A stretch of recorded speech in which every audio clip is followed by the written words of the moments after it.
As far back as I can remember, I always wanted to be a gangster. What did the actress you remember for one giant floppy had to spend the last 25 years quietly building an entirely different life behind the scenes? Most people know Mayim Bialik from two shows. She was Blossom Russo, the teenager in the oversized hats navigating an all-male household in the early 90s. Decades later, she became Amy Farrah Fowler, the buttoned-up neuroscientist who eventually married Sheldon Cooper on The Big Bang Theory. What most casual viewers never fully absorbed is that the second role was not really a performance. It was closer to a documentary. Bialik holds an actual doctorate in neuroscience. She spent years away from acting entirely, raising children while running lab research most people would find genuinely intimidating. She has written books, hosted one of the most personal mental health podcasts in the industry, sat in the Jeopardy host chair after Alex Trebek's death, and spent the better part of 2 years fighting to bring Blossom back to television, only to watch that fight end in public heartbreak. And now, in 2026, she has just signed with a major new management firm, opening a chapter fans are still trying to figure out. Here are 15 things about Mayim Bialik's real transformation that most people never noticed. Long before Blossom made her a household name, Bialik was already logging serious screen time. She appeared as a young version of Bette Midler's character in the 1988 film Beaches, a performance that got real critical attention even though she was only 12 years old at the time. Around that same period, she picked up guest appearances on shows like MacGyver, Webster, The Fact of Life, and Murphy Brown, the kind of steady character actor work that quietly builds a resume long before a breakout role ever arrives. By the time NBC cast her as a lead in Blossom in 1990, she was not a newcomer being handed a lucky break. She was a kid who had already spent years learning the mechanics of a television set, which is part of why she was able to carry a title role for 5 full seasons, from 1991 to 1995, as the show tackled unusually frank teenage topics for its era, including substance abuse and first sexual experiences. This is a detail that surprises people most. When Blossom ended, Bialik did not pivot into another sitcom or chase a film career the way most former child stars are expected to. She enrolled at UCLA. She earned a bachelor's degree in neuroscience, along with minors in Hebrew and Jewish studies, graduating in 2000. Then, instead of using that degree as a resume line and heading back to a studio lot, she kept going. She entered UCLA's PhD program in neuroscience and stayed in it for years, completing her doctorate in 2007. During part of that stretch, she took a brief detour to appear in a 2-episode arc on Kirstie Alley's Showtime series Fat Actress, but her actual daily life during this period looked far more like a research lab than a red carpet. This is not a case of an actress collecting an honorary title for publicity.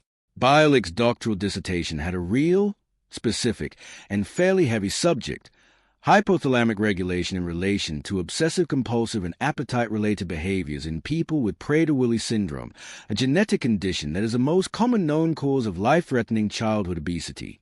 She has described the work in interviews as focused on obsessive-compulsive patterns within a population living with that genetic syndrome. This was not a simplified TV-friendly science project. It was original hypothalamic research conducted while she was also raising young children as a single parent during graduate school, something she has spoken about candidly in press interviews over the years. Here is a detail that rarely makes the highlight reels. According to reporting on her career path after finishing her PhD, Bialik did not necessarily plan a full return to full-time television work.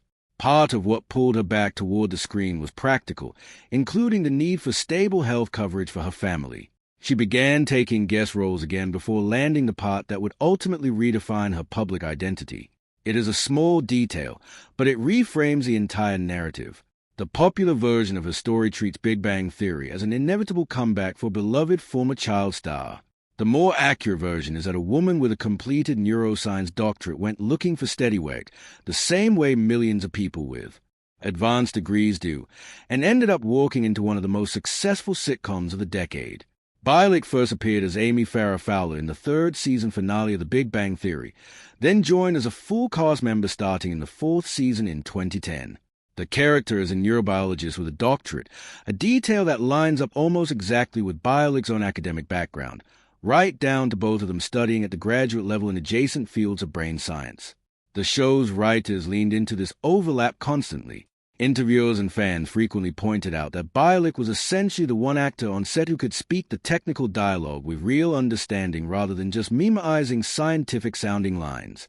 Her presence gave the character an authenticity that would have been difficult to fake, and it shows in how consistently critics singled out her performance.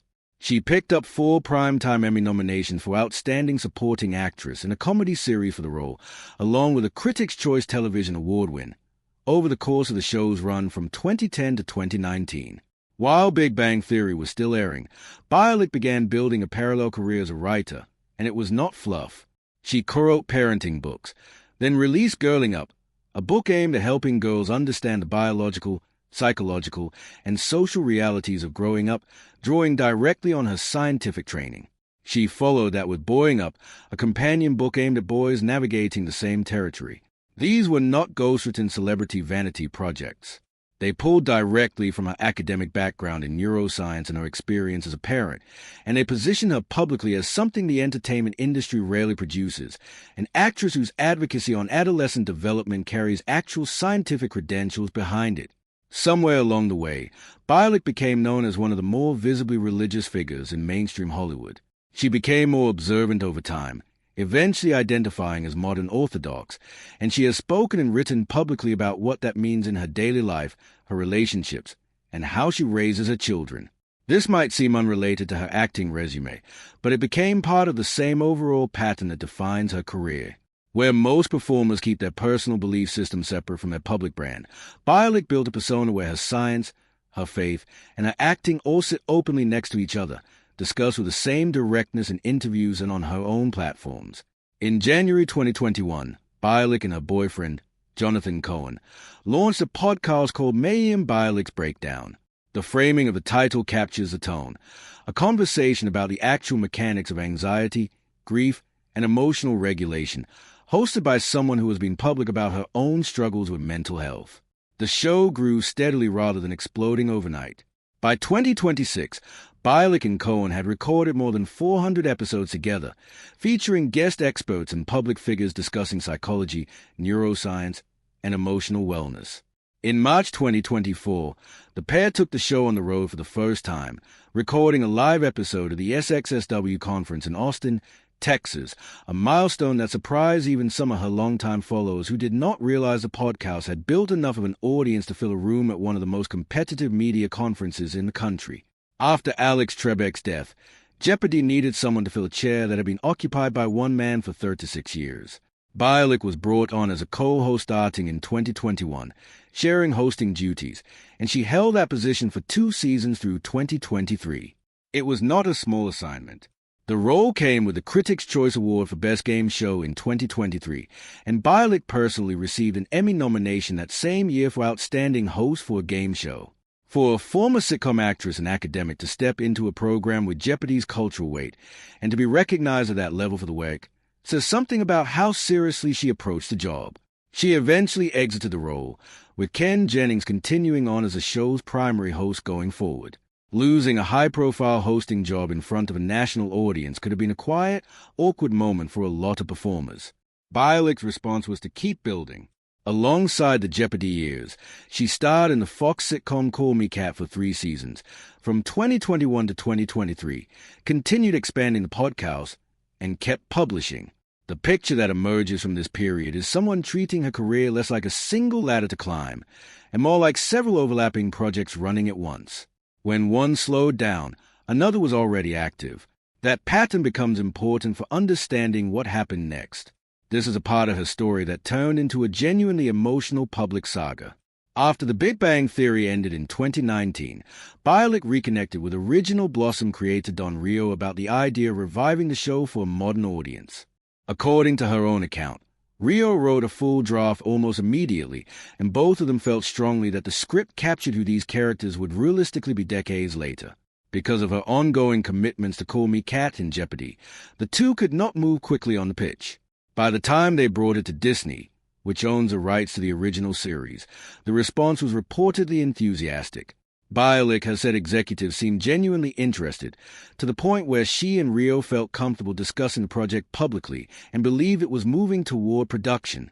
In August 2025, Bialik published a lengthy essay on her Substack revealing that the Blossom reboot was dead. According to her account, industry mergers led to a change in the executives overseeing the project, and the new team ultimately declined to move forward, without giving a clear explanation for the reversal. Bialik and Rio then asked whether they could obtain the rights themselves and pitched the revived show to a different network or streaming platform, essentially letting the reboot find a home somewhere else if Disney was not going to make it. According to her telling, Disney declined that request too, reportedly because the studio wanted to preserve the option of developing its own version of a Blossom revival at some unspecified point in the future. What makes this story land differently than a typical development deal disappointment is how directly Bialik described what the character meant to her. In her Substack post, she described Blossom Russo as a role she wanted to play more than any other, and said that watching the project collapse had noticeably reduced her enthusiasm for continuing to pursue on-camera acting work going forward. She also wrote about the broader shift in the television industry itself, describing an environment defined by constant executive turnover, corporate mergers, and drawn-out development timelines that made it harder for passion projects like this one to survive. It read less like a routine industry update and more like a farewell letter to a specific creative dream she had been holding on to for years. In February 2026, Bialik announced she had signed with Range Media Partners, a talent management and brand strategy firm, sharing the news with fans on social media. The timing matters. This came only about 6 months after the very public disappointment of the Blossom reboot falling apart, and it suggested that whatever frustration she had expressed about the industry had not translated into stepping away from it entirely. Signing with a firm that specifically handles both traditional talent management and brand strategy hints at where her career may be heading next, likely some combination of acting, media, writing, and the kind of personal brand work she has already been doing for years through her podcasts and books, just now with more formal representation steering the direction. Take a step back and look at the full picture. Mayim Bialik is a former child actor who earned a real PhD in neuroscience studying a rare genetic disorder, returned to acting partly out of practical necessity, was cast in a role that mirrored her actual academic credentials, became one of the most recognized supporting performers of her television generation, wrote multiple books grounded in that same scientific background, became known for openly discussing her religious life, launched a 400-plus episode mental health podcast, stepped into one of the most scrutinized hosting chairs in television, fought for years to revive the show that first made her famous, watched that fight end in public disappointment, and then re-signed with new representation just months later. That is not a simple comeback story or a simple decline story. It is a career built on constant reinvention, where the acting and the science and the writing and the advocacy never really separated from each other. Whatever comes next for Mayim Bialik, her actual transformation over the last 2 decades has already been stranger, more academic, and more human than the tabloid headlines usually give her credit for. If you learn something new about her real story today, that is the whole point. The version of her career that gets remembered is usually the sitcom highlight reel. The version that actually happened involves a research lab, a rare genetic syndrome, a canceled reboot, and a woman who kept building new careers every time one chapter closed.